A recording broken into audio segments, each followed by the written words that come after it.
पाय असे W position मध्ये करत नाही असे असे असे हा असे डब्ल्यू पोझिशन मध्ये पाय ठेवायला लावायचे आणि त्याला असं प्रॉपरली घेऊन बसायचं.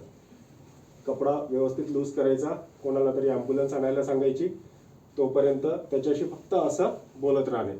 ॲस्पिरिन नावाची गोळी असते, जर ती आपल्याजवळ असेल 75 तर 100 mg वाली, तर ती गोळी अशी घ्यायची, अशा पावडर करायचं आणि इमिजिएटली पेशंटच्या इथं ठेवून द्यायची आपल्या गायछाप लोकेशनला.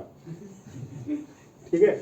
मग ते तिथे ठेवली की ती रक्त म्हणजे काय लाळेसोबत मिक्स होते, मग ते छाती दुखणे वगैरे ते सगळं, आणि जिथे थांबतं ना क्लॉटिंगनी तिथून रक्त पातळ होऊन ती सुरू होत राहते. ठीक आहे.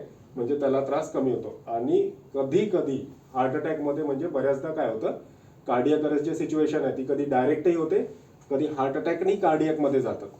मग जर समजा ॲस्पिरिन वगैरे न देता तो जर इमिजिएटली कार्डियकमध्ये गेला तर मग त्याला झोपवायचं आणि मग CPR स्टार्ट करायचा. तो शुद्धीवर आला, परत त्याला एका कुशीवर त्याच्या पूर्ण शुद्धीवर आला, बोलायला लागला तर असंच बसवून न्यायचं. याला म्हणतात सेमी स्लिपिंग किंवा डब्ल्यू पोझिशन. काय म्हणतात? सेमी स्लिपिंग म्हणजे अर्ध झोपवलेला, बरोबर. ते नाही का आपली आराम चेअर असते, बरोबर ना, किंवा ते सेमी सीटर ती असते सेमी स्लिपिंग वाली ती, किंवा आपली डब्ल्यू पोझिशन लक्षात ठेवायची. ओके, क्लिअर आहे? काही डाऊट?